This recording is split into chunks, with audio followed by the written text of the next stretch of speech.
An infertile cowboy inherited a ranch for $1, only to find a pregnant widow already living inside. The wind howls across broken fences. A church bell tolls in the distance. Boots crunch on the porch as the cowboy pushes open the door. "I'll leave, Lily."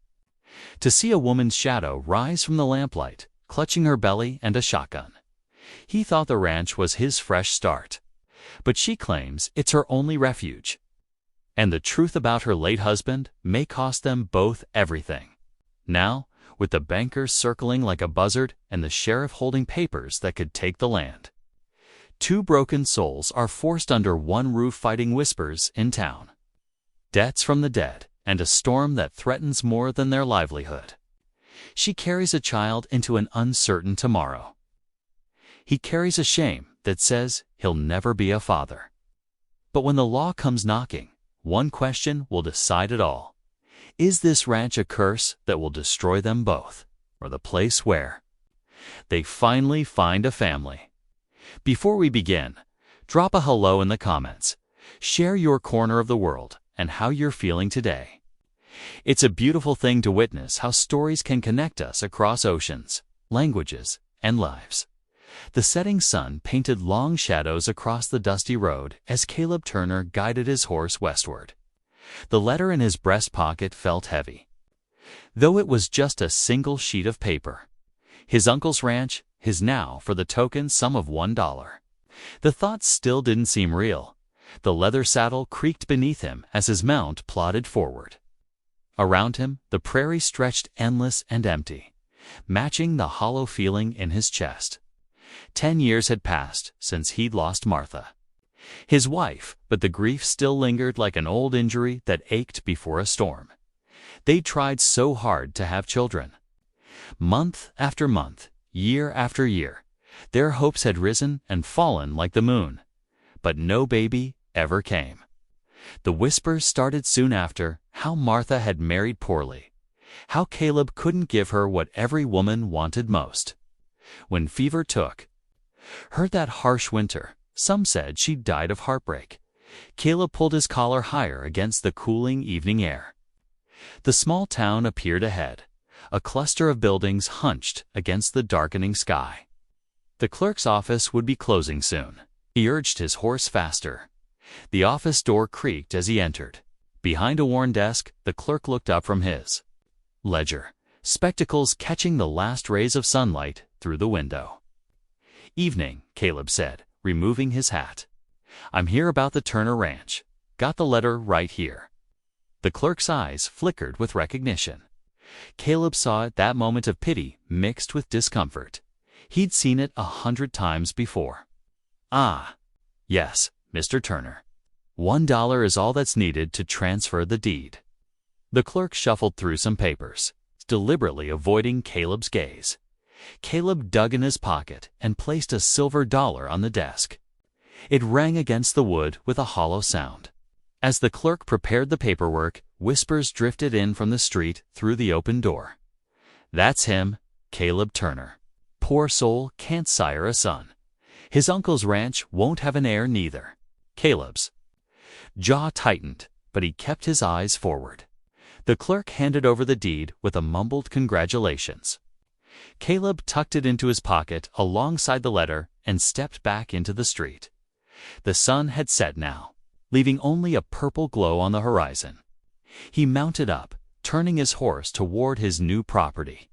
His uncle's ranch, no, his ranch, now lay several hours' ride to the northwest. As darkness settled over the prairie, the temperature dropped.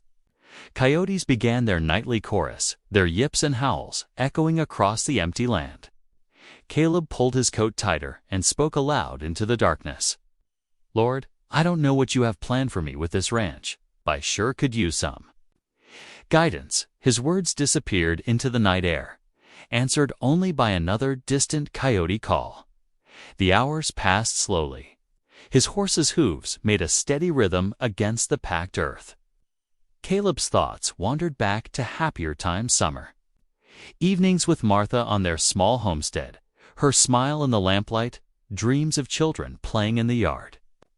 Dreams that had died with her, Finally, a pinprick of light appeared in the distance. As Caleb drew closer, it resolved into the warm glow of a lamp shining through a window. The ranch house stood dark against the star-filled sky, looking much as he remembered from his childhood visits. Exhaustion weighed heavy in his bones as he dismounted. He'd have to sort out the horse properly in the morning. For now, he just needed rest. The porch steps creaked under his boots as he approached the door. When he pushed it open, the hinges protested with a long groan. The sound was answered by a sharp gasp from inside. Caleb froze, one hand still on the door. "Who are you?" A woman's voice called from the shadows, trembling but determined. "This is my home."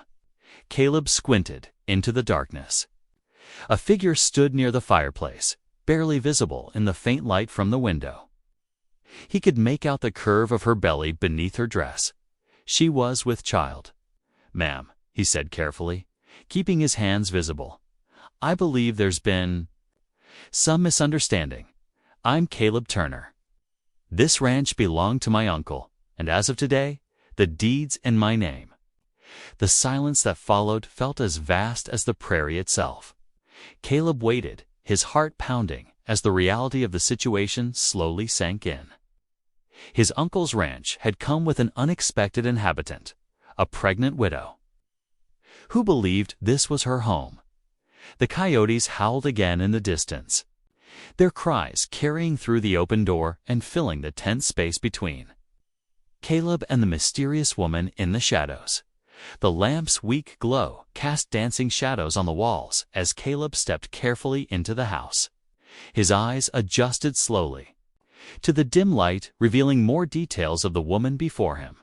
She stood near the stone fireplace, her hands trembling but firm on the stock of a worn shotgun.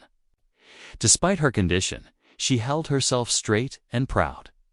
"Ma'am, I mean no harm," Caleb said softly, keeping his movements slow and deliberate.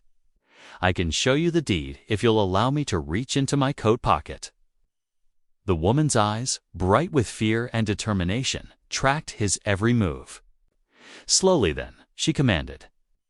Though her voice quavered, Caleb withdrew the papers with careful fingers, holding them where the lamplight could catch the ink. "My name's Caleb Turner. My uncle owned this ranch. He passed recently, leaving it to me." "I'm Sarah Whitcomb," she replied, the shotgun lowering slightly. "My husband Tom worked this ranch until 3 months ago." Her voice caught. He died in a stampede. Tried to turn the herd in a thunderstorm. The gun barrel dipped further as Sarah's shoulders sagged. "I had nowhere else to go, no family to turn to. I've kept the house clean, tended what I could." Her free hand moved protectively over her swollen belly, used only what we needed from the storehouse. Caleb nodded slowly, taking in the swept floors and tidied shelves. A pot of beans simmered on the cook stove, the smell making his empty stomach. "Growl, I can see you've cared for the place well," he said. "I won't leave," Sarah declared suddenly, though tears threatened in her voice. "This is all I have left. It's all my baby will have." The gun came up again, but her exhaustion showed in how it wavered. "Mrs. Whitcomb," Caleb said gently, "I'm not here to cast you out into the night." He moved to set the deed on the table between them, then stepped back. "I reckon we might be able to help each other." Sarah's brow furrowed. "What do you mean?" "A ranch this size needs more than one pair of hands to run it proper. You know the place, know what needs doing." He gestured to her middle. "And you'll need help too, especially once the little one arrives." The shotgun lowered completely now, though Sarah's grip remained tight. "I won't accept charity, Mr. Turner. I've had my fill of pitying looks from folks in town." "Not charity," Caleb assured. "Her honest work. You keep the house, help with what you can. I'll handle the heavy ranch work, make sure there's food on the table." He tried a small smile. "I'm a fair hand at mending fences, but I burn most everything I try to cook." A ghost of answering smile touched Sarah's lips before vanishing. She studied him long and hard in the lamplight. Why would you do this? Take in a stranger, a widow with another man's child. Caleb thought carefully before answering. Because it's what's right. And because this place is too big to be lonely in. He didn't mention the whispers in town, the shared burden of others' judgment they both carried. Sarah set the shotgun against the wall, her hands moving to support her back. "I'll need to think on it," she said. "You'll understand if I'm cautious about trusting strange men, kind as they might seem." Of course, Caleb nodded. "I'll bed down in the bunkhouse tonight. We can talk more in the morning when we're both rested." He turned to go, then paused. "Mrs. Wickham, thank you for not shooting me when I came through that door." This time, her smile, though tired, stayed. "Thank you for giving me reason not to, Mr. Turner." The night air felt cooler as Caleb made his way to the bunkhouse. Inside, dust covered the spare cots, but one still had a serviceable blanket. He lay down, his body aching from the long ride, but his mind too busy for sleep. Through the small window, he could see the lamp still burning in the main house. Sarah Whitcomb's silhouette moved past occasionally, restless as his thoughts. The situation wasn't what he'd expected when he'd set out this morning. A pregnant widow, alone and desperate, yet proud enough to face down an intruder with a shotgun. And now he'd offered to share his inheritance with her. "Lord," he whispered to the rough-hewn rafters above, "if this is your doing, I sure hope you know what you're about." But as he finally drifted toward sleep, Caleb couldn't shake the feeling that perhaps, just perhaps, this strange turn of events wasn't mere chance. Perhaps the empty ranch and the lonely widow were pieces of a larger plan, one that might fill the hollow spaces in both their lives. The coyotes sang their lonesome songs across the prairie as night deepened. And in two separate buildings, too, solitary souls lay awake, wondering what the morning would bring. The first pale light of dawn crept through the bunkhouse window. But Caleb was already awake, drawn from his restless sleep by an unfamiliar aroma. Biscuits, fresh-baked biscuits, their scent drifting across the morning air. His stomach rumbled as he pulled on his boots and straightened his wrinkled shirt. The main house door creaked as he approached. Inside, Sarah stood at the cook stove, one hand pressed against her lower back as she moved between counter and oven. Her face was flushed from the heat, loose strands of hair escaping her bun. "Good morning, Mr. Turner," she said without turning. "Thought we might need a proper breakfast before tackling whatever needs doing today." "Much obliged, Mrs. Wickham." Caleb hung his hat on a peg by the door. "But you didn't need to trouble yourself." "No trouble." She lifted a cast-iron skillet of golden biscuits from the oven. "It's part of our arrangement, isn't it?" They ate in silence at the worn kitchen table. The only sounds, the clink of forks against plates and the distant morning calls of meadowlarks. The biscuits were light and flaky, though butter was scarce. The tension between them felt as solid as the table itself, two strangers sharing a meal, sharing a home, neither quite sure of their footing. After breakfast, Caleb set out to survey the ranch. Years of neglect showed everywhere he looked. Fence posts listed drunkenly along the property line, their wire hanging loose. The barn roof had partially collapsed on the north side, letting weather rot the hay stored beneath. Worst of all, the well pump brought up barely a trickle, its mechanisms clogged with rust and debris. The sound of footsteps made him turn. Sarah approached slowly, using an old broom handle as a walking stick. Her face was set with determination despite her awkward gait. "Thought I might help gather up the tools," she said. "Your uncle's hand tools are scattered all over, hidden in odd places. Tom never put anything back where it belonged." Together they worked through the morning, Sarah pointing out where various implements had been left to rust in the grass.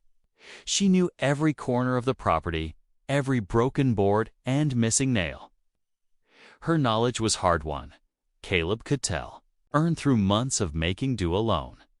The sun climbed higher, bringing with it the full heat of the day. Caleb noticed Sarah's pace slowing, saw how often she paused to catch her breath. "Ma'am," he said gently, "might be time to rest a spell. Heat's no good for your condition." For a moment she looked ready to argue, but then nodded, one hand cradling her belly. "Perhaps you're right. I'll see about fixing us some dinner." Evening found them again at the kitchen table, bowls of beans steaming between them. The silence felt different now, softened by a day's shared work. Outside, thunder rumbled in the distance. "Tom wasn't a kind man," Sarah said suddenly, her spoon pausing halfway to her mouth. "I don't like speaking ill of the dead, but there's things you should know, being as we're sharing this place now." Caleb set down his own spoon, giving her his full attention. He drank. Most of his wages went to the saloon. What was left, he gambled away. Her voice was steady, though her fingers worried at the hem of her apron. "Left debts in town, I'm still trying to pay off. That's partly why I stayed here after ... after the accident. Nowhere else would take me in owing what I did." "The debts weren't yours," Caleb said quietly. Try telling that to the merchants in town." A bitter smile touched her lips. "A wife shares her husband's shame, seems like. Even after he's gone." Caleb thought of the whispers that had followed him through town, the sidelong glances and shaking heads. "Folks can be mighty free with their judgment," he said. Sarah looked at him sharply, as if hearing something in his voice that echoed her own pain. But before she could speak, rain began drumming against the roof, drowning out all other sounds. Later, lying in his bunk, Caleb listened to the storm. Through the thin walls of the bunkhouse, he could just make out a soft humming from the main house. Sarah singing to her unborn child. The melody was sweet and sad, a lullaby that made his throat tight with memories. He thought of his Mary, gone these 5 years now. Thought of the children they'd dreamed of, but never had. The empty cradle they'd built together, gathering dust in their little house until he couldn't bear to look at it anymore.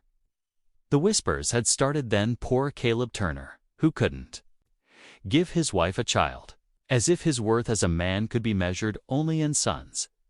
But now, listening to Sarah's gentle singing, he felt something stir beneath the old grief. Not hope, not yet.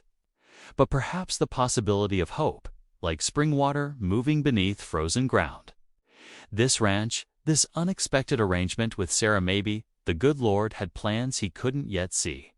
The rain continued falling, steady and soft, washing the dust from the air. In the darkness, Caleb found himself humming along with Sarah's distant lullaby, their separate songs weaving together in the night. Morning sunlight painted long shadows across the yard as Caleb saddled his horse. The air still held the dampness from last night's rain, making the leather straps slick in his hands. He'd made a list of supplies they desperately needed: nails for the barn roof, flour for the empty pantry, seed for the fallow fields that stretched behind the house. Sarah stood in the doorway, one hand resting on the weathered frame. "Mind picking up some lamp oil? We're nearly out. I'll add it to the list." Caleb swung into the saddle, adjusting his hat against the bright sun. "Anything else we need? That should do for now." She paused, then added softly, "Be careful in town, Mr. Turner. Folks there, they have long memories and quick tongues." The 5-mile ride into town gave Caleb time to think. The ranch's problems were mounting broken fences, failing well, empty grain bins. But underneath the practical concerns lay something deeper: the weight of others' judgment. Heavy as storm clouds on the horizon, the general store's bell jangled as he stepped inside. Old Mr. Peterson looked up from his ledger, his weathered face creasing with what looked uncomfortably like pity. "Morning, Caleb," the clerk said, setting aside his pencil. Heard you got yourself settled out at your uncle's place? His eyes held a knowing look that made Caleb's jaw tighten. Need some? Supplies, Caleb said, unfolding his list. Nails, flour, seed for winter wheat. Lamp oil, too.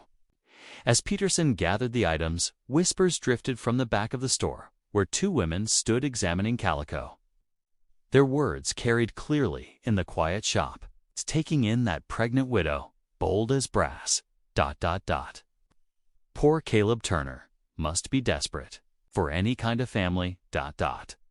After what happened with his first wife, Caleb kept his eyes on the counter, counting out coins as Peterson tallied the purchase. The weight of their judgment pressed against his shoulders like a physical thing. Outside, he was loading supplies into his saddlebags when a warm voice called his name. "Caleb, a moment, if you please." Reverend Josiah Miller crossed the dusty street, his kind face breaking into a smile. The preacher's hand was firm and genuine as he shook Caleb's. "Good to see you settled at the ranch," Reverend Miller said. "Your uncle would be pleased, I think." "Some folks might disagree with that," Caleb said quietly. The Reverend's eyes grew serious. "Listen here, son. Don't you mind those wagging tongues? The good Lord judges hearts, not appearances. And showing kindness to a widow in need, well, that's about as biblical as it gets."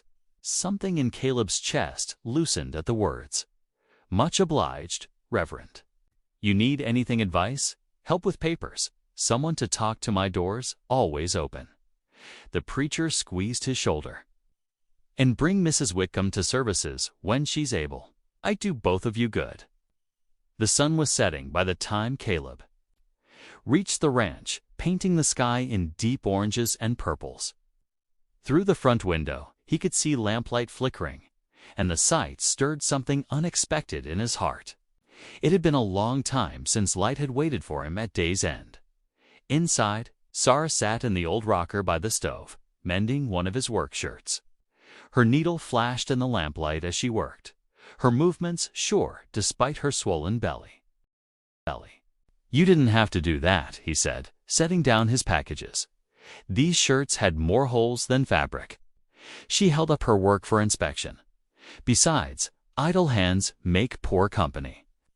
They shared a simple supper of cornbread and beans. Silence between them had grown more comfortable over the past days, but something in Caleb's manner must have betrayed his thoughts.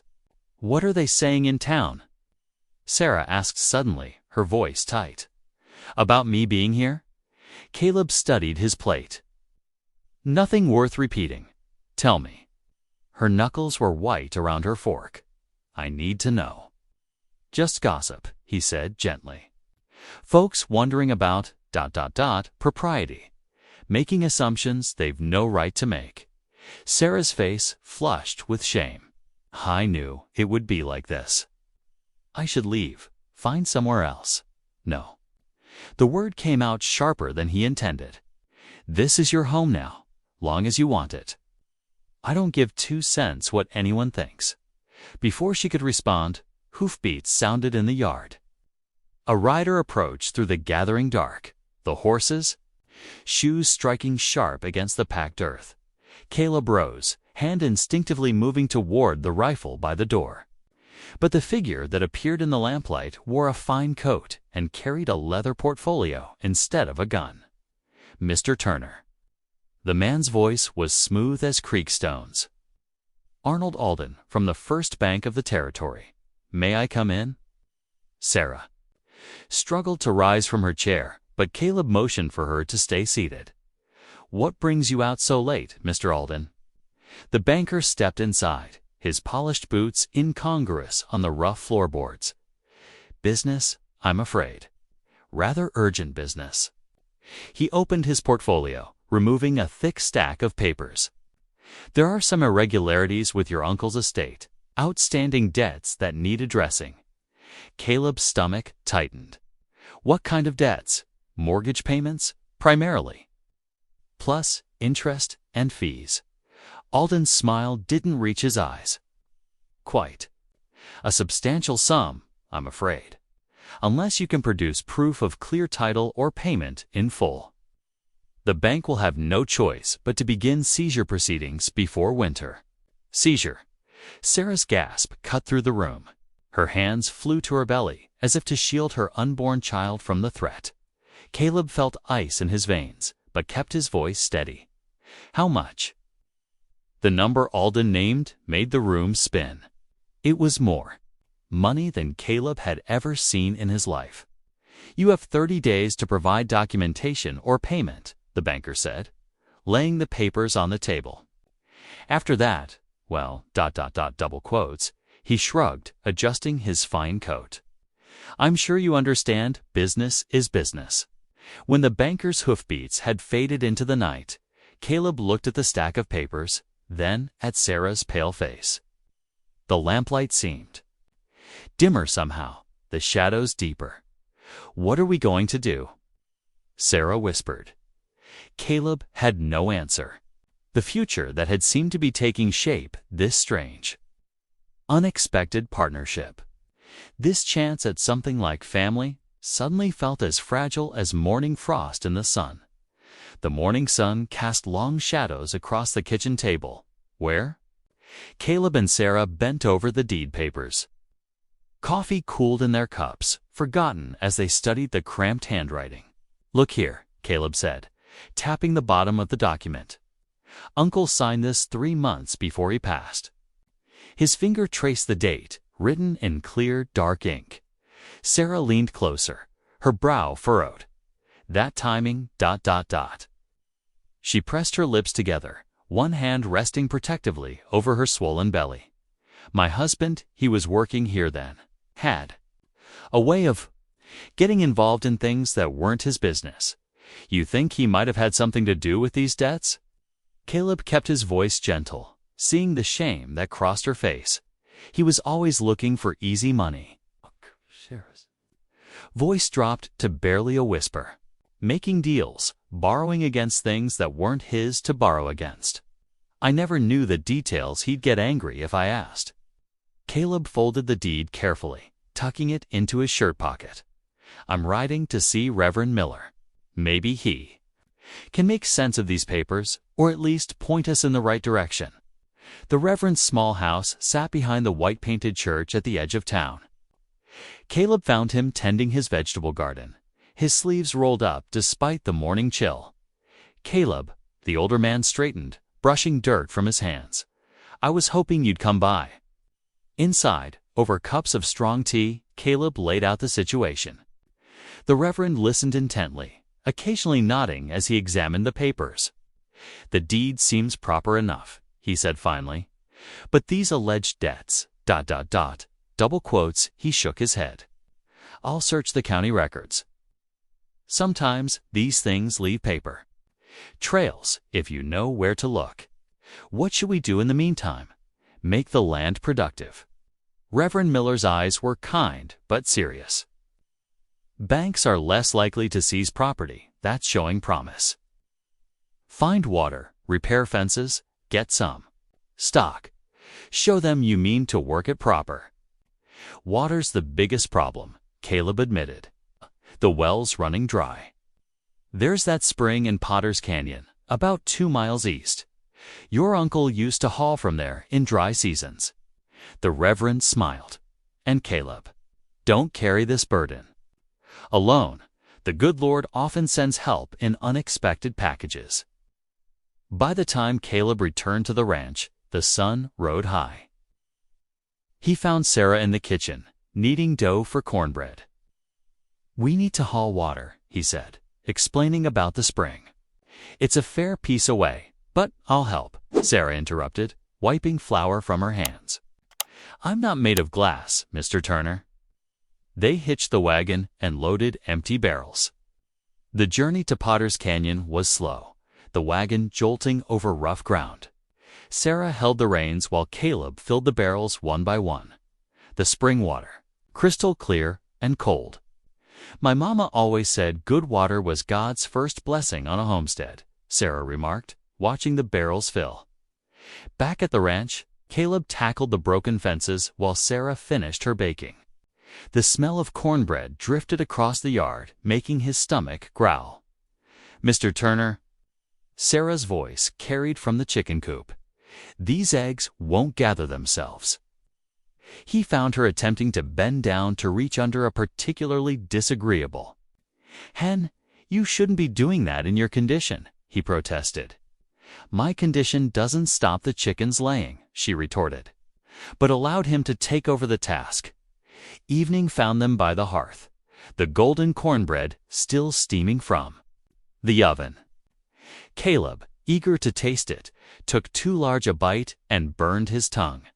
Sarah's laugh, unexpected and bright, filled the kitchen. "Patience is a virtue, Mr. Turner." "So my mama tried to teach me," he managed, reaching for water, the moment of lightness. Faded as Sarah grew tired, retiring to her room with a quiet good night. Alone, Caleb knelt by his cot in the bunkhouse, hands clasped. "Lord," he whispered into the darkness, "I don't understand your plan here. You've given me land I might lose a woman and child to protect when I couldn't even."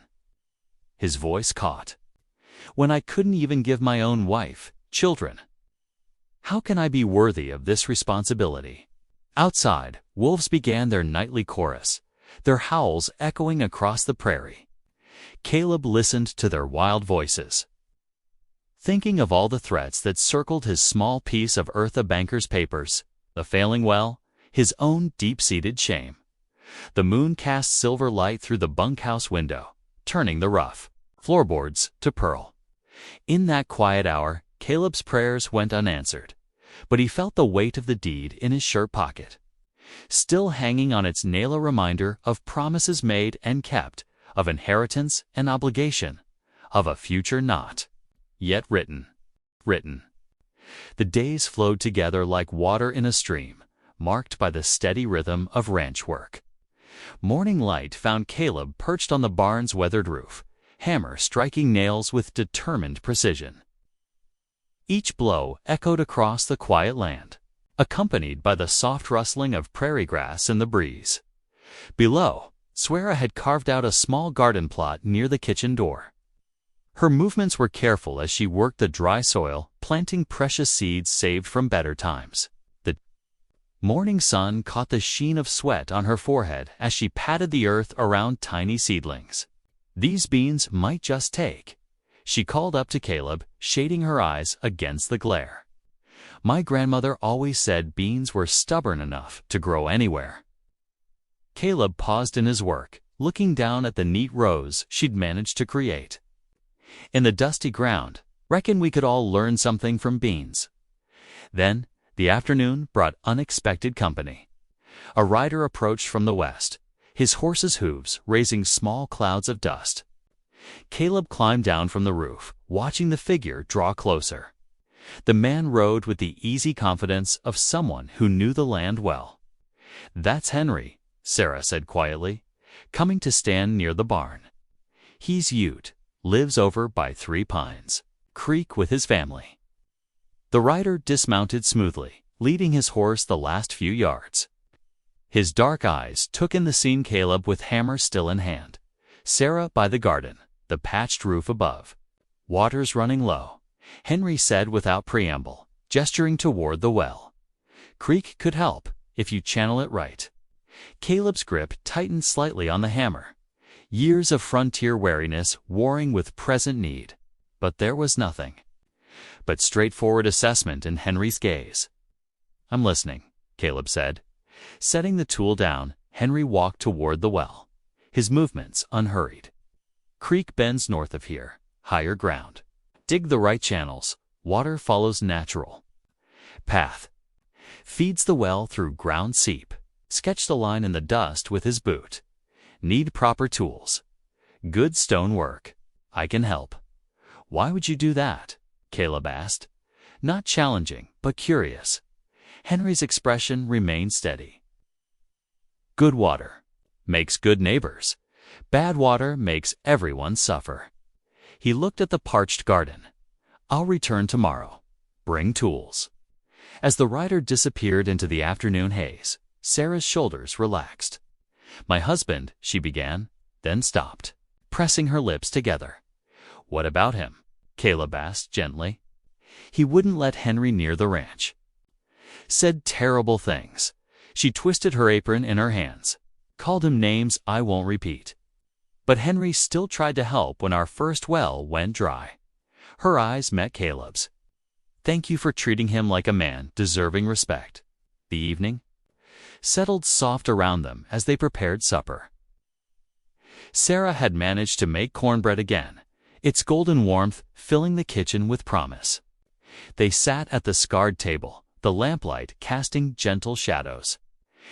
"Tell me about your wife," Sarah said softly, after they'd eaten their fill. "If you don't mind speaking of her." Caleb's hands stilled on his cup.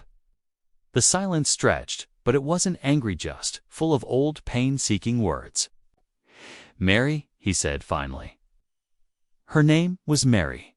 She loved violets and could sing sweeter than any bird. His voice roughened. "We tried for years to have children.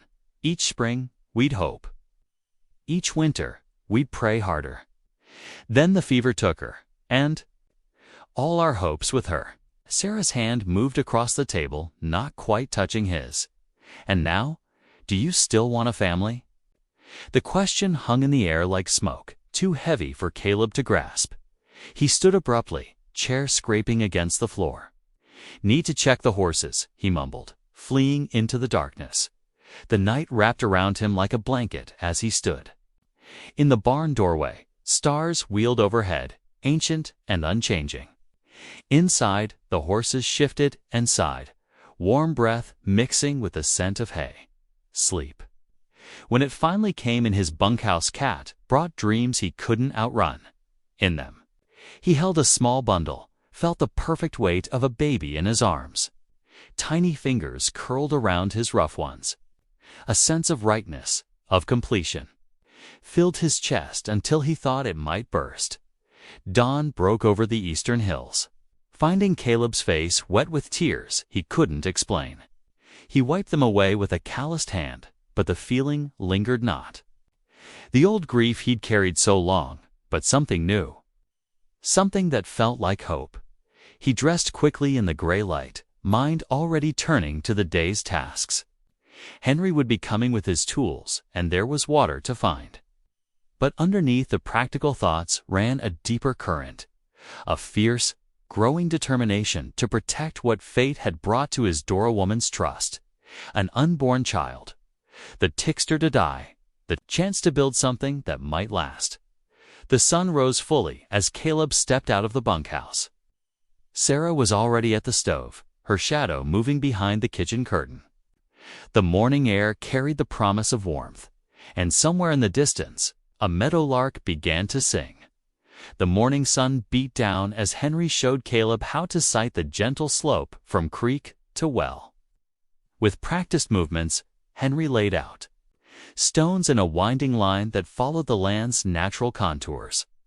"Water knows the way," Henry explained, crouching to check the grade. "We just help it remember." Caleb nodded, shovel already biting into the earth. The work was back-breaking, cutting through tough prairie grass, clearing rocks, digging a channel deep enough to hold. Sweat soaked through his shirt as the morning wore into afternoon. Sarah appeared at regular intervals, carrying water jugs. Despite Caleb's protests, her ankles had swollen in the heat, making each step careful and measured. "You need water, same as the land does," she insisted, setting down a fresh jug. The tin cups clinked as she poured for each man in turn. Henry accepted his with a respectful nod.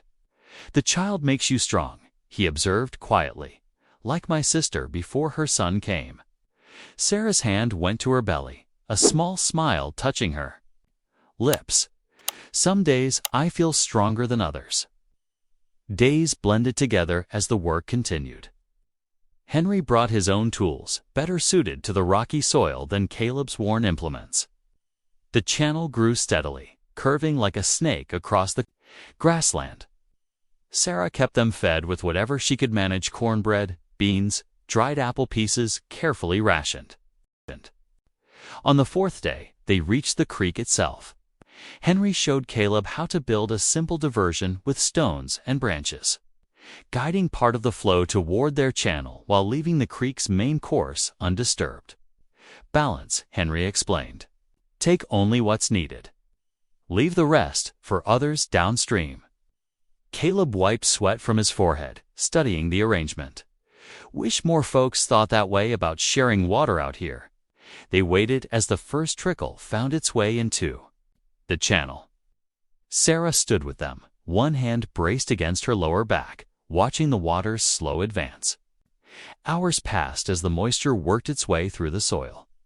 Following the path they'd carved near sunset, Caleb checked the well. The rope went down and splashed. It's working. He called out, voice carrying across the yard. Water's rising in the well. Sarah hurried over as fast as her condition allowed, Henry following at a more measured pace. Caleb drew up the bucket, and they all stared at the clear water catching the evening light. Sarah clapped her hands together. We must celebrate. I've been saving a bit of salt pork. Let me make a proper stew. The kitchen filled with warmth and savory smells as Sarah cooked. Henry stayed at Caleb's invitation, though he clearly found the chair uncomfortable after days of outdoor work. The stew was simple but filling, and something about their shared triumph made it taste better than fancy restaurant fare. Laughter came easier that evening. Henry shared stories of his children learning to fish, while Sarah described her first disastrous attempt at making biscuits as a girl. Even Caleb found himself smiling more than he had in years as the light faded.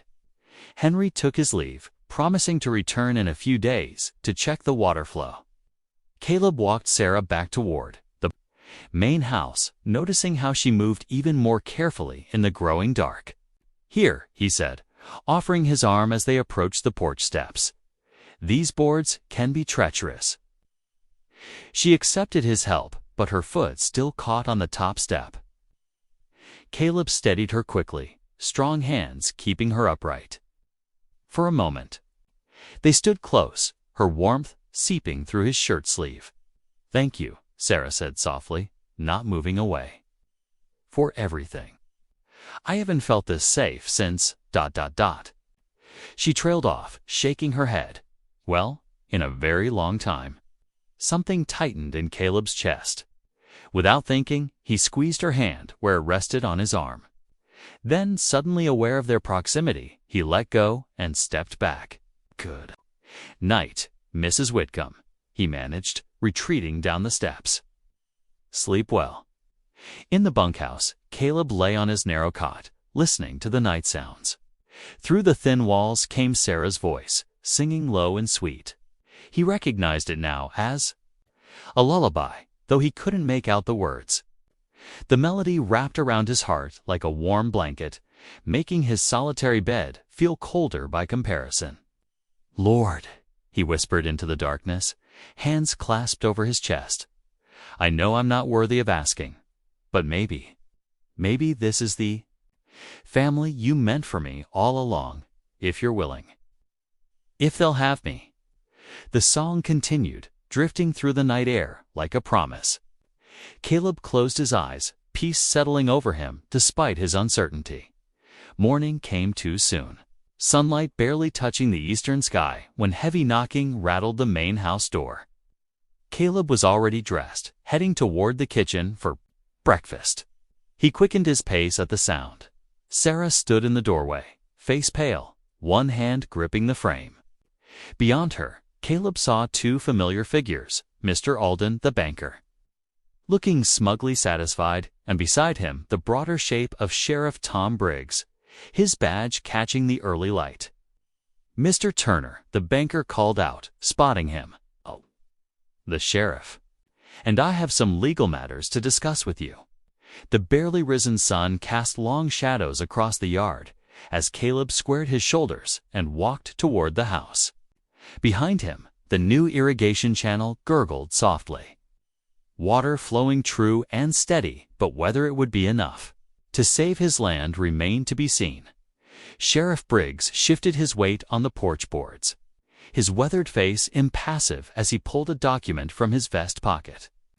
The morning sun cast harsh shadows across the creased paper as he held it out. "This here's a lien against the property," the sheriff explained, his tone matter-of-fact. "Signed by one James Whitcomb 6 months back, using this ranch as collateral for gambling debts owed to several establishments in town." Caleb's throat went dry. Beside him, Sarah made a small, wounded sound. "That's impossible," Caleb protested, reaching for the deed in his shirt pocket. The paper crinkled as he unfolded it. "I have legal ownership. Bought and paid for, signed by my uncle himself." Mr. Alden's thin lips curved in what might have been a smile. "The matter of which claim takes precedence will need to be settled by Judge Parker. Until then, Mr. Turner, I suggest you prepare for the possibility of vacating the premises." "How long?" Caleb's voice was tight. "Court's in session next month." Sheriff Briggs replied, "Lest you can prove your uncle's will and deed predate the lien, the judge is likely to rule in the bank's favor." Sarah's hands were trembling as she gripped the doorframe. The banker and sheriff mounted their horses, kicking up dust as they rode away. As soon as they disappeared around the bend, Sarah's composure crumbled. "This is all my fault," she choked out, tears spilling down her cheeks. "James, he was always gambling, always making promises he couldn't keep. I should have known, ... Her voice broke. "I should never have married such a reckless man." Caleb stepped closer, his hand hovering uncertainly before settling on her shoulder. "No, Sarah, you're not to blame for another man's choices." She turned toward him, pressing her face against his shirt as sobs shook her frame. Caleb held her carefully, aware of her swollen belly between them, and let her cry. The morning sun climbed higher, warming their backs as chickens scratched in the yard and the new irrigation channel burbled steadily. When Sarah's tears finally slowed, Caleb guided her to the kitchen chair. He poured her a cup of water, then set about stoking the stove fire that had died down during the morning's disruption. "We'll figure this out," he said firmly, though his own heart was heavy with worry. "There has to be a way to prove when my uncle signed the will." Sarah wiped her eyes with her apron. "But how? The banker has all those official papers." The sound of hoofbeats made them both tense, but it was Reverend Josiah's familiar figure that appeared in the doorway, his face flushed with excitement. "Caleb, Sarah," he called out, striding into the kitchen. "I believe I've found something." He pulled out a small notebook, flipping through pages of neat script. "I've been searching through the church records. Your Uncle Caleb, he had me witness his will nearly 8 months ago. I wrote the date right here." Hope flickered in Caleb's chest. Before the lien, the Reverend nodded. "If we can get the official copy from the county seat, it should prove your claim takes precedence." He tucked the notebook away. "The documents are filed in Carson City, about 3 days' ride from here." Caleb straightened his shoulders. "Then I'll leave at first light tomorrow." Sarah's hand went protectively too. Her belly? 3 days there and 3 back. She bit her lip. A lot can happen in a week. "Henry said he'd check the irrigation," Caleb reminded her gently. "And Reverend Josiah, I'll look in on things," the Reverend assured them both. "Perhaps bring by some of the church ladies too." Help Sarah's chin lifted slightly. "I can manage. I've managed before." After the Reverend left, they tried to return to their daily tasks, but worry hung heavy in the air. Caleb checked and double-checked his saddlebags for the journey, while Sarah cooked enough bread and dried meat to last him the trip. As evening settled over the ranch, they found themselves in the main room, the familiar warmth of the lamp holding back the gathering darkness. Sarah sat in the rocking chair, needle flashing as she worked on a tiny white gown. Caleb claimed his usual spot by the hearth, the steady scrape of whetstone against blade matching the creak of Sarah's chair. The quiet domesticity of the scene made Caleb's chest ache. How quickly this had become home, not just the land. Buildings, but these shared evenings, Sarah's presence, the promise of new life under his roof. The thought of losing it all to a gambler's debt twisted in his gut like a knife. Sarah's voice broke into his thoughts. "Thank you, Caleb."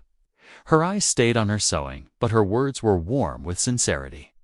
"Any other man would have cast me out when that lien appeared. But you're still here, still fighting for us both." Caleb's hands stilled on the whetstone. He looked at Cerelli, looked at her. The lamplight softened her features, caught the auburn highlights in her hair. Her fingers moved surely, despite her condition, creating something beautiful out of simple cloth. Something for the future. "Where else would I be?" He replied softly. Their eyes met across the room, and in that moment, Caleb felt the full weight of what they were fighting for. Not just a piece of land, but a home. A family. A chance at healing for them both. Sarah's smile was gentle as she returned to her sewing, but something had shifted in the air between them. The lamp burned steadily as they worked on in companionable silence, each drawing strength from the other's presence, preparing for the challenges that tomorrow would bring. Dawn painted the eastern sky in pale gold as Caleb led his horse from the barn. The saddle creaked as he tightened the cinch, checking his saddlebags one final time. 3 days of hard riding lay ahead to reach Carson City, where the county records might hold the key to saving everything. Sarah stood on the porch, her shawl pulled tight against the morning chill. One hand rested protectively over her swollen belly as she watched him prepare to leave. The rising sun caught hints of copper in her hair, and something twisted in Caleb's chest at the sight of her there alone. Vulnerable, yet standing straight-backed with quiet dignity. "I've packed extra cornbread," she said softly. "And there's jerky in the left saddlebag." Caleb nodded, unable to find words for the moment. He mounted up, gathering the reins as his horse shifted beneath him. Sarah's lips moved in silent prayer, her eyes closing briefly before meeting his. "Godspeed, you safe home, Caleb Turner." "I'll return as quick as I can," he promised. "Henry said he'd check the irrigation tomorrow." "The Reverend I'll manage," she assured him, though her voice wavered slightly. Just come back with those papers." Caleb touched the brim of his hat, then turned his horse toward the road. The sound of hoofbeats seemed to echo in the quiet morning air. At the bend in the trail, he looked back. Sarah still stood on the porch, a solitary figure against the weathered boards of their home. Their home. The sun climbed higher as Caleb rode, casting long shadows across the dusty trail. His thoughts kept circling back to the ranch, to Sarah, alone in that big house, to the unborn child that would need protecting, to all that could be lost if he failed to prove his claim. By midday, the heat pressed down like a heavy blanket. Caleb spotted a creek cutting through a stand of cottonwoods and guided his horse toward the shade. The animal's flanks were dark with sweat, and Caleb knew they both needed rest. He dismounted near the water's edge, letting his horse drink while he refilled his canteen. The cool water tasted of minerals and earth, sitting on a sun-warmed rock. Caleb pulled out one of Sarah's carefully wrapped cornbread pieces. As he ate, a meadowlark song drifted down from somewhere in the trees. "Lord," he whispered, "keep her safe while I'm gone." The afternoon stretched long and dusty. Caleb's shadow lengthened behind him as he rode, the sun settling toward distant mountains. His back ached from hours in the saddle, but he pressed on, knowing Carson City's courthouse would close soon after dawn tomorrow. The town appeared first as a smudge of smoke against the darkening sky, then slowly took shape, a scatter of buildings, lamplit windows, the spire of a church catching the last rays of sunlight.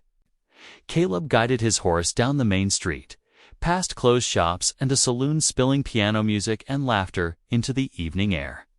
The livery stable stood at the edge of town, its weathered sign creaking gently in the evening breeze. the stableman. A gruff older fellow with a pronounced limp showed Caleb where to bed down his horse for the night. "Inn's just up the street," he gestured with a gnarled hand. "Tell Martha that old Joe sent you, she might knock a few cents off the price." Caleb found the inn easily enough, a 2-story building with clean windows and a swept porch. Inside, the main room buzzed with conversation drummers showing their wares, cattlemen discussing prices, a pair of sisters giggling behind their hands at some private joke. The normalcy of it all made Caleb's chest ache with loneliness. Martha, the innkeeper, was a stout woman with kind eyes. She did indeed offer him a reduced rate, then directed him to an empty seat near the hearth where bowls of steaming stew were being served. The food was good tender beef, carrots, thick gravy, but Caleb barely tasted it. His mind kept drifting to Sarah, wondering if she'd managed to eat properly. She felt safe alone in the house. Back at the ranch, Sarah moved through her evening chores with determined focus. She fed the chickens, checked the garden's new sprouts, and pumped water for tomorrow's needs. Each task took longer than usual. Her movements slowed by her condition, but she refused to leave anything undone. The empty house creaked and settled around her as darkness fell. Every sound seemed magnified, the wind in the eaves, the scratch of tree branches against the roof, the distant howl of a coyote. Sarah lit the lamp with trembling fingers, then settled in her rocking chair with her Bible open on her lap. In the margins of Psalm 27, she carefully wrote, "Lord, grant me courage in this lonely hour.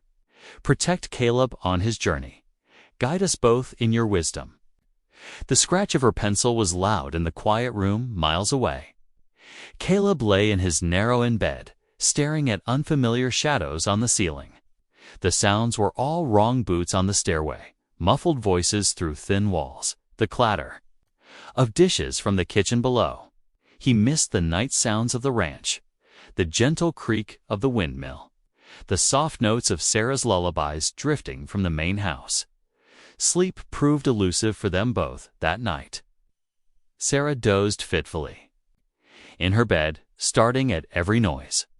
Caleb turned restlessly on his rented mattress, his mind racing with all that tomorrow might bring. The courthouse records could save everything or dash their hopes entirely in the darkest hour before dawn. Their prayers rose together, though separated by miles, for safety, for courage, for the chance to build something lasting from the broken pieces of their lives. The stars wheeled slowly overhead, counting down the hours until morning. Morning light streamed through the courthouse windows as Caleb waited, his hat twisted nervously in his hands. The clerk's quill scratched across papers, the sound mixing with the steady tick of a wall clock. Every minute felt like an hour. "Here we are, Mr. Turner." The clerk adjusted his spectacles, holding up a thick envelope. "Your uncle's will, properly dated and sealed. Clear as day, October 15th of last year." Caleb's hands trembled slightly as he took the envelope. Inside lay their future Sarah's, her child's, and his own. The official seal pressed into red wax caught the morning light, and the date stood bold and clear on the first page. "Much obliged," he said, carefully tucking the precious document into his vest. The weight of it against his chest felt like hope itself. The ride home seemed faster, urgency spurring both horse and rider. Dust rose from the trail as Caleb pushed forward, stopping only briefly to water his mount at familiar creeks. The sun tracked across the sky, shadows lengthening as he drew closer to home. Purple twilight painted the hills when the ranch house finally came into view. A lamp burned in the window, its warm glow beckoning him forward. Before he could dismount, the front door flew open. Sarah hurried out onto the porch, one hand steadying herself against a post, the other cradling her belly. "Caleb, thank the Lord you're back safe." The relief in her voice wrapped around him like a warm blanket. He swung down from his horse, his boots raising small puffs of dust as they hit the ground.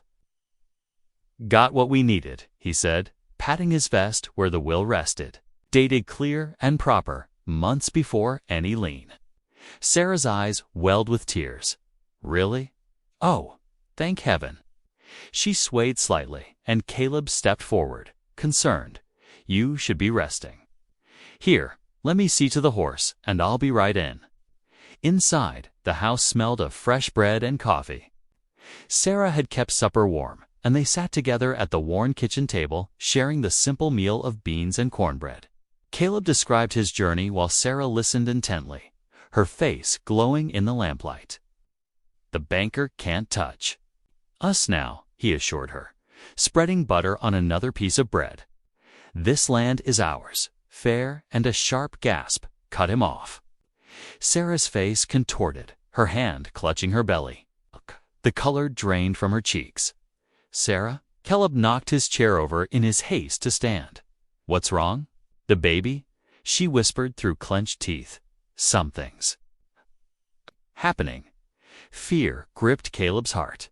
He'd never felt more useless in his life, but he forced himself to think clearly. I'll fetch blankets and hot water. That's what's needed, ain't it? Sarah nodded, her breath coming in short bursts. Caleb rushed to gather supplies, his hands shaking as he pulled blankets from the trunk and set water to boil. He helped Sarah to her bed, arranging pillows behind her back while she gripped his arm through another wave of pain.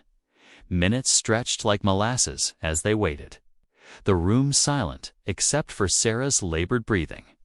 Gradually, the pains began to ease. After what felt like hours, Sarah's grip on his arm relaxed.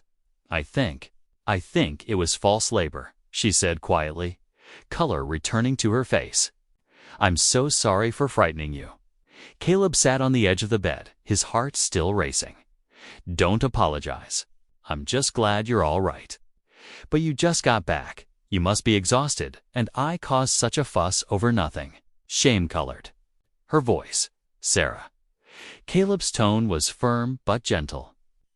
I'm honored to be here, to stand by you through whatever comes. That's what... That's what family does.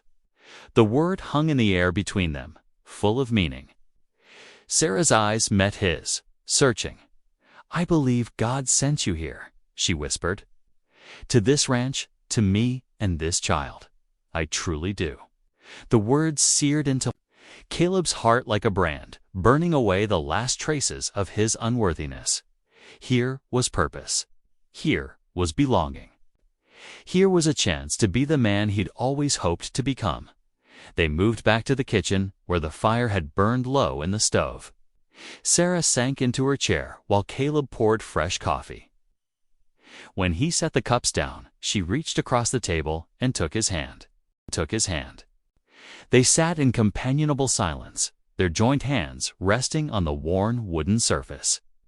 The lamp flickered, casting dancing shadows on the walls. Outside, a whippoorwill called into the gathering night, its lonely song somehow less mournful than before. Dawn painted the eastern sky in soft pinks and golds as Caleb hitched the wagon. His hands moved with practiced ease over leather straps and metal buckles, though his mind churned with worry about the day ahead. The important documents rested safely in his vest pocket. Close to his heart, Sarah appeared on the porch, wearing her best dress, faded blue cotton, carefully pressed. She'd pinned her hair neatly, the wisps already escaped in the morning breeze. Moving carefully, she made her way down the steps, one hand steadying her swollen belly. Let me help you, Caleb said, hurrying to offer his arm. Together, they walked to the wagon. He lifted her onto the wooden seat as gently as if she were made of china. Earning a small smile of gratitude, the wagon creaked and swayed as they set out, wooden wheels bouncing over every rut and stone in the trail. Caleb kept stealing glances at Sarah, noting how she braced herself against the jolts, her face pinched with discomfort. We can stop if you need rest, he offered, but she shook her head. No, let's press on. Better to face what's coming and have done with it.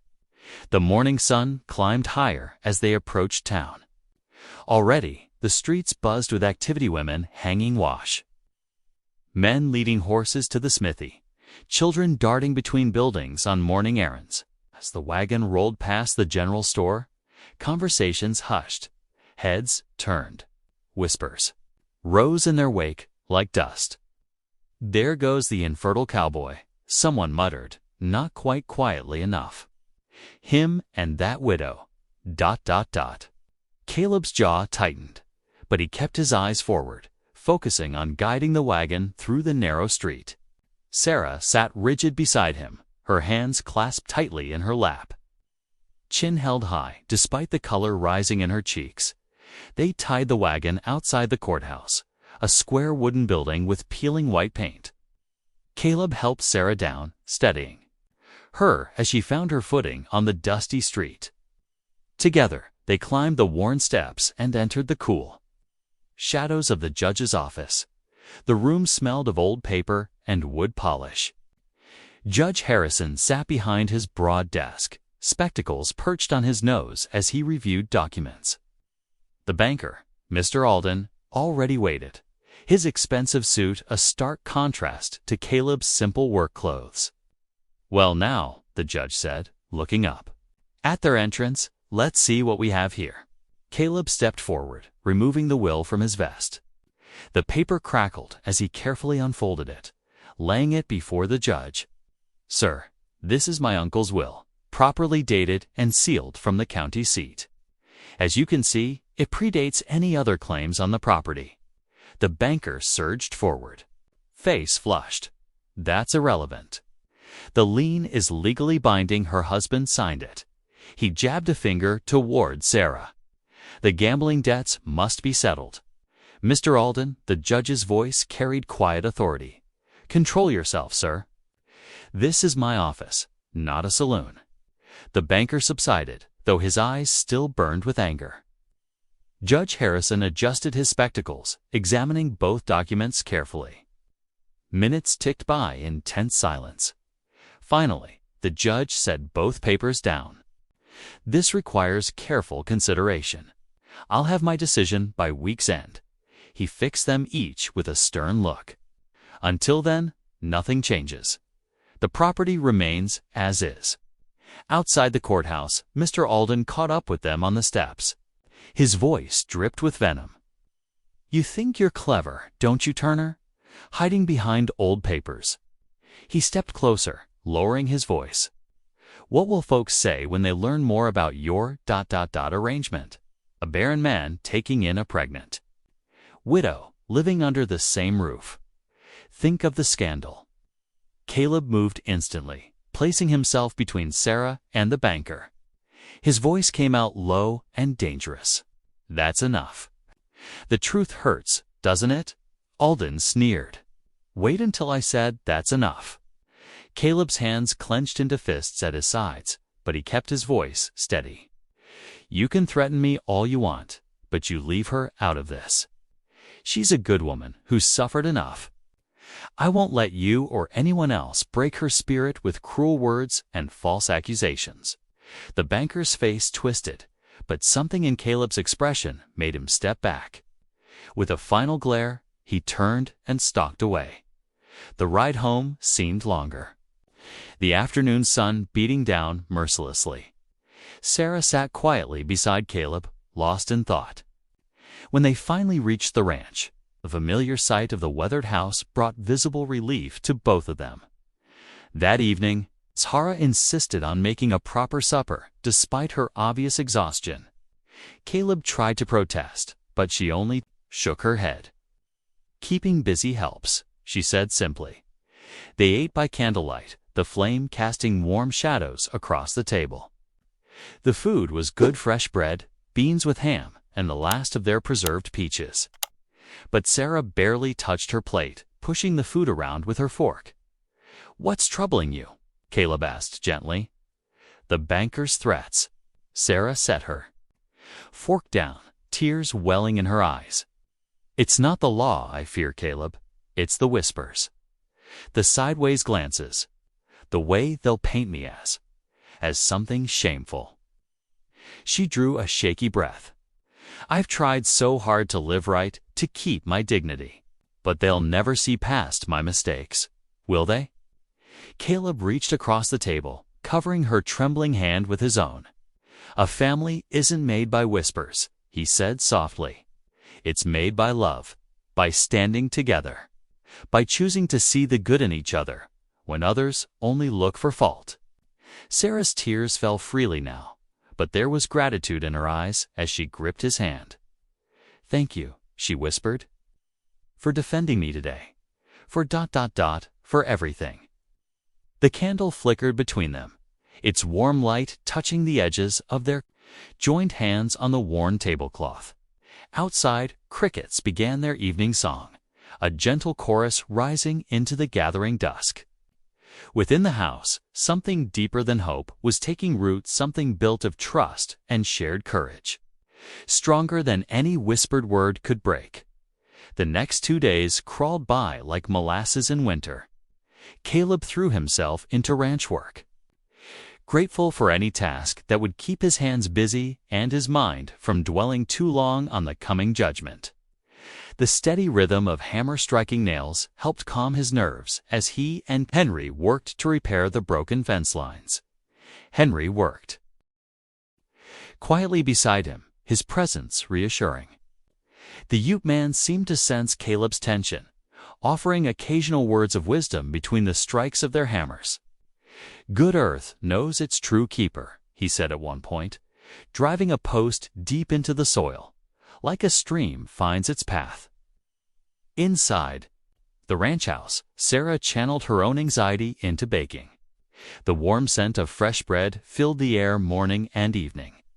"Can't seem to keep still," she admitted when Caleb came in for supper, flour dusting her apron. Baking helped settle my mind. The evening before they were due back in town, Sarah and Caleb sat at the kitchen table, barely touching their food. The ticking of the clock on the wall seemed unnaturally loud. "Whatever happens tomorrow," Sarah began softly, her hand resting on her rounded belly, "I want you to know." "Don't," Caleb interrupted gently. "Let's not talk as if we're saying goodbye. We'll face tomorrow together." Dawn broke clear and cool on the third day. They hitched the wagon early, the horse's breath forming small clouds in the morning air. Sarah wore her blue dress again, freshly pressed. Caleb had polished his boots until they shone and put on his best shirt, though his hands still bore the honest calluses of ranch work. The courthouse was already crowded when they arrived. It seemed half the town had turned out to witness the proceedings. Caleb helped Sarah to a seat in the front row, conscious of the many eyes upon them. The banker sat across the aisle, looking smug in his fine suit. Judge Harrison entered, his black robes rustling as he took his seat. The room fell silent. The judge adjusted his spectacles, surveying the gathered crowd before speaking. "I have reviewed the documents thoroughly," he began, his voice carrying to every corner of the room. "The matter before us is quite clear in terms of law. Mr. Turner's uncle's will, properly dated and sealed, predates the lien by several months." He paused, looking directly at the banker. "The ranch legally belongs to Caleb Turner." A murmur rippled through the gallery. The banker's face turned an angry red as he shot to his feet. "Your Honor, I must protest. The gambling debts are not secured by this property." The judge cut him off firmly. "The lien was signed by someone who had no legal right to offer the ranch as collateral. That is my ruling." Relief flooded through Caleb like a cool stream in summer. He felt Sarah's hand slip into his, squeezing tight. But something else was rising in his chest, something stronger than mere victory. He stood slowly, his voice clear and steady in the hushed courtroom. "Your Honor, if I may speak." The judge nodded, and Caleb turned to face the crowded room. His heart hammered, but his voice remained strong. "Folks here know me as the Infertile Cowboy," he said, hearing a few uncomfortable shuffles in the gallery. "They've whispered about Sarah and me, wondering what kind of arrangement we have. He drew a deep breath. Well, I'll tell you plain, Sarah and her child are my family now. I don't care what anyone says about that. God has blessed me with more than just land. He's given me a chance at love, at being a father to this child. And I aim to be worthy of that gift. The gallery stirred like wind through prairie grass. Sarah was crying openly now, her grip on his hand almost painful. Caleb saw respect dawning in many faces where there had been only judgment before. Even the judge was nodding slightly, a hint of approval in his stern features. Well said, Mr. Turner, Judge Harrison declared. This case is closed. The ride home felt different from any before. The very air seemed lighter, the sun brighter. Sarah sat close beside Caleb on the wagon seat, her shoulder touching his as they bumped along the familiar trail. Every few minutes, they would catch each other's eye and smile, their joy too full for words. As evening settled over the ranch, they sat before the hearth in the main room. The fire crackled warmly, casting dancing shadows on the walls. The smell of Sarah's fresh bread mingled with the sweet scent of pine smoke. Laughter came easily now, releasing all the tension of the past weeks. Caleb found himself kneeling beside the hearth, overwhelmed by gratitude. Thank you, Lord, he prayed aloud, his voice thick with emotion. Not just for the land, though I'm grateful for that. Thank you for giving me so much more, for giving me love when I thought that door was closed forever. Sarah moved to stand beside him, her hand resting gently on his shoulder. I never thought I'd feel truly safe again, she whispered. But here, with you, ... Double quotes her voice caught. I know this is where I belong, where we belong. The fire popped and sparked, sending a shower of golden embers up the chimney. Outside, a lone coyote called to the rising moon, but its voice held no menace now. Inside the ranch house, warmth and peace reigned. The old rooms seemed to glow with new life, as if the very walls could feel the joy of the family within. The celebration of their legal victory was short-lived. As night settled over the ranch, dark clouds rolled in from the west, bringing with them the sharp scent of approaching rain. Thunder rumbled in the distance, growing closer with each passing minute. Caleb had just finished checking the barn doors when the first heavy drops began to fall. He hurried back to the house, shaking water from his hat as he stepped inside. Sarah stood by the window, one hand pressed against her lower back, watching the storm gather strength. Quite a blow coming in, he said, hanging his coat by the door. Lightning flashed, illuminating Sarah's face. Her features were drawn tight with discomfort. Caleb, she whispered, gripping the window frame. I think, ... I think it's time. T. Froze for a moment, his heart leaping into his throat. Then training from his ranching days took over. Emergencies required calm heads and steady hands. Let's get you comfortable, he said, helping her to the bedroom they'd prepared weeks ago. The storm broke in earnest as Sarah's labor began. Rain drummed against the roof like 1,000 galloping hooves while thunder shook the window panes. Caleb moved with purposeful efficiency, stoking the fire and setting water to boil. He gathered clean cloths and extra blankets, lighting every lamp they owned to chase away the storm's darkness. Sarah paced the room between pains, gripping furniture for support. When a particularly strong contraction hit, she reached for Caleb's hand. Her grip was surprisingly strong, making his knuckles ache, but he didn't pull away. I'm here, he assured her. I'm not going anywhere. Hours crawled by like wounded things. The storm raged on as Sarah labored, her face shining with sweat in the lamplight. Caleb wiped her brow with cool cloths, helped her walk when she needed to move, and supported her back when she had to rest. As the night deepened and Sarah's pain intensified, fear began to gnaw at Caleb's heart. He'd seen enough difficult births with cattle to know when things were growing dangerous. Sarah's strength was flagging, her breathing becoming labored. Lord, he prayed aloud, not caring who heard the break in his voice. Please protect them. Both. Please don't take them from me. I've only just found them. Sarah squeezed his hand weakly, tears mixing with sweat on her cheeks. Thunder crashed overhead as Sarah faced another contraction.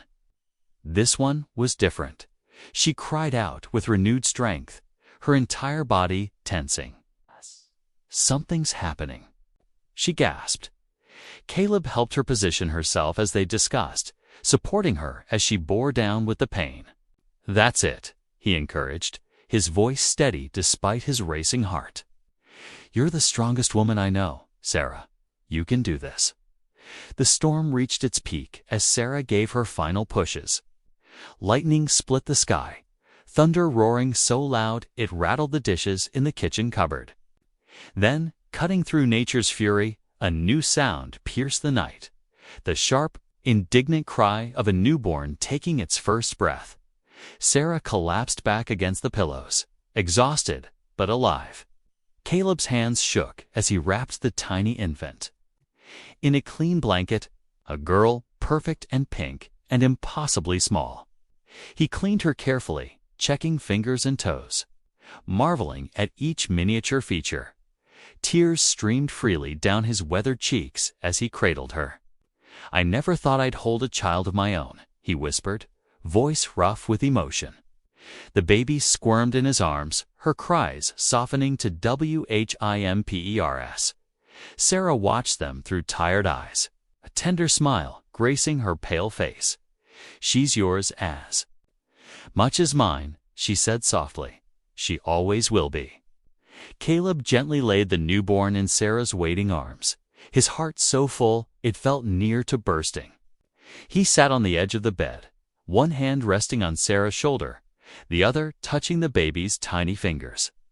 Together, they watched their daughter take her first meal as the storm began to fade. Outside, the thunder retreated to distant grumbles. Rain softened to a gentle patter, then ceased altogether. Through the window, the first rays of dawn began to break through the clouds. Sunlight caught the raindrops clinging to the glass and the drenched earth below, making everything glisten like new-washed silver. The ranch house settled into peaceful quiet, broken only by the soft sounds of the baby's contented nursing. Caleb looked at Sarah's tired face, at the miracle in her arms, and felt decades of shame and loneliness fall away like shed skin. Here, in this moment, he was no longer the infertile cowboy or the subject of whispered pity. He was simply a father, blessed beyond measure, watching the sun rise on his family's first morning together. The days following Grace's birth brought a gentle transformation to the ranch. The house, once echoing with lonely footsteps, now hummed with new life. Caleb found himself walking softer, speaking lower, his every movement mindful of the precious. Bundle sleeping in the wooden cradle he'd brought down from the attic, Sarah recovered her strength gradually, spending peaceful mornings in the rocking chair by the window. She would nurse Grace while watching the sun climb over the eastern hills, her face glowing with a contentment that made Caleb's heart swell every time he saw it. On the third morning, they heard hoofbeats approaching. Caleb stepped onto the porch, relaxing when he recognized Reverend Josiah's wagon coming up the road. Behind him rode Henry on his paint horse, leading a small procession of neighbors. "Looks like we've got company," Caleb called softly through the door to Sarah. The visitors dismounted in the yard, arms laden with packages wrapped in brown paper and cloth. Reverend Josiah stepped forward first, his weathered face creased in a warm smile. "We've come to welcome the little one," he said, presenting a beautifully carved wooden cradle. "Made by Henry's cousin, said every child deserves a proper place to dream." Henry nodded, adding his own gift, a soft deerskin blanket decorated with careful beadwork. "For the little one who brings new life to old land," he said simply. More neighbors approached, each bearing something. Mrs. Peterson from the general store brought jars of preserved peaches and apple butter. The Cooper family offered a patchwork quilt sewn from bright fabrics. Even Mr. Jenkins, who had once been quick to spread gossip about the infertile cowboy, came forward with his wife, their faces showing genuine remorse. "We brought these," Mrs. Jenkins said softly, holding out a basket of fresh eggs and a loaf of still warm bread. "And ... we owe you both an apology. We were wrong to judge." Caleb accepted their gifts with grace, seeing the sincerity in their eyes. Sarah joined him on the porch, carrying Grace wrapped in a soft blanket. The gathering drew closer, faces softening. At the sight of the sleeping infant, "She's beautiful," Mrs. Peterson whispered, wiping away a tear. "Just beautiful." The morning stretched into afternoon as more neighbors arrived. The house filled with quiet conversation and gentle laughter. Women gathered in the kitchen, sharing recipes and wisdom about caring for newborns. Men stood on the porch, discussing the spring planting and offering to help with ranch work while Caleb adjusted to fatherhood. As the sun began its westward slide, Reverend Josiah suggested they hold a dedication ceremony for Grace. Everyone gathered in the main room, forming a circle around Sarah, who held the baby. Caleb stood beside them, his hand resting protectively on Sarah's shoulder. The Reverend opened his Bible, its pages worn smooth by years of use. "We gather today to dedicate this child, Grace Turner, and to bless the family God has created through love and faith." Caleb felt tears prick his eyes as the Reverend spoke of new beginnings, of barren fields brought to life by spring rains, of hearts once empty, now overflowing with joy. Sarah leaned against him, her own eyes shining. Henry stepped forward, offering a prayer in his native tongue before translating. "May she walk in beauty, like the sunrise. May she grow strong, like the young oak. May she know love, like the warm earth knows the sun." The gathering responded with soft amens, many wiping away tears. Grace slept through it all, her tiny face peaceful, unaware of the love surrounding her. As evening approached, the neighbors began to depart, leaving behind their gifts and heartfelt blessings. The house grew quiet again, but it was a different kind of quiet, rich with contentment rather than loneliness. After putting Grace down in her new cradle, Caleb stepped out onto the porch. The evening air was cool and sweet with spring promise. Stars were beginning to appear in the darkening sky, and somewhere in the distance, a whippoorwill called. He stood there, overwhelmed by gratitude, and lifted his face to the heavens. "Thank you, Lord," he whispered, his voice rough with emotion. "Thank you for turning my barrenness into blessing, my shame into joy. I never dreamed... The screen door creaked softly behind him. Sarah stepped out, wrapping her shawl around her shoulders in the evening chill. She moved to his side, fitting herself against him as naturally as if they'd stood this way 1,000 times before. "We're a family now," she whispered, her voice full of wonder. Caleb turned to her, gently kissing her forehead. Through the windows, lamplight cast a warm glow, making the house look like it was glowing from within. The sound of Grace's soft cooing drifted out to them, mixing with the evening's natural symphony. They stood together, watching night settle over their land, their home. The ranch that had once seemed a burden, a reminder of what Caleb couldn't have, now felt like the foundation of everything he'd never dared to dream of. Love had taken root here, growing stronger than the spring grass, more enduring than the ancient cottonwoods that lined the creek. Inside, Grace made another small sound, and both parents smiled. Their daughter's voice was the sweetest music either had ever heard, a lullaby of promise, a song of tomorrow. Thanks for being here. If this story stirred something in you, a memory, a feeling, a truth, go ahead and subscribe. I'll be back tomorrow with another moment that just might speak to your soul.